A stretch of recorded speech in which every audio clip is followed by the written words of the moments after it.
A lot of people look at your fighting style and like what Rampage, me and him were talking about this morning, like you just had something to you that's different than most people. And like this morning we were getting coffee. It's like it could be heart. But then you also said something else to me that stuck with me. You're like, yeah, I don't have any issues really with anyone. If I did, if I saw him, then we can just get it on. Like you have that like real authentic, like you're a fighter. You're not just a UFC athlete. You're not just a mixed martial artist. Like you're a fighter. You're a guy who enjoys fighting, like just the love of fighting. Is that how you looked at it? And I'm not putting on a show either. That's why I was able to do it for so long and say who I was, because I just come out and try to whoop somebody's ass, and then I go home, and I'm always ready to fight. Like, I don't think a lot of people knew me because I don't really, like, put myself out there, hey, man, how's it going? I'm just kind of like, fuck all these motherfuckers. I'm just going to worry about myself. I don't know them, they don't know me, but once you get close you realize, oh, okay, he's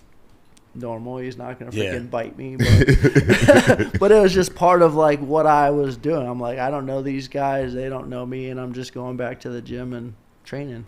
See, back in the day, I feel like in his era and my era, we was more like real fighters, and no disrespect to anybody, because I respect all my comrades, but a lot of the new fighters, I've said this before, they grew up as fans of the UFC. Yeah.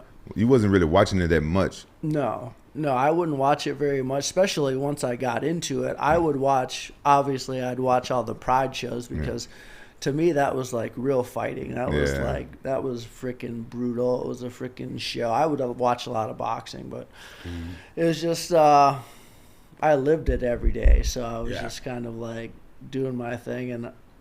And a lot of times if you dive in too deep all the time, you might get burnt out. So I just go in there, train, watch other sports, play video games, and sounds like Rampage. Yeah. It's kind of like you've always said that, like you got to separate yourself a little bit from the sport of fighting, or else you just get burnt out. Yeah, because when you go home, you know, you don't want to bring your work home with you. You know, I love fighting. That's why I got involved into it. And, you know, I grew up fighting on the streets and stuff like that, and it's like, oh, this is something that's positive. You can go and you know, see if you better than that guy in front of you or not, and it's all legal. You're not gonna get in trouble. Yep. I feel like it's safer though. UFC is safer than fighting on the street. Oh, for sure. It might get freaking picked up and slammed on the freaking concrete. Yeah.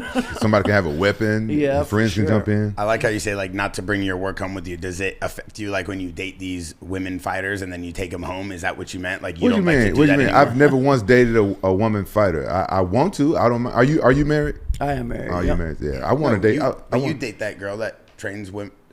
Well, I've never dated I never dated a woman fighter. I want to. I want to do some butt naked jiu-jitsu. Maybe I shouldn't talk about that on the pod then. I don't know who you're talking about. All right, my bad. Well, who are you talking about? The girl that was in here the other day. A fighter? Yeah, isn't she a fighter? What girl? Or you just fly him in or something? You just wanted to grapple or something? Get some grappling in? Bro. No, hey, I ain't gonna lie. My fantasy is to get a girl fighter and do some BNBJJ.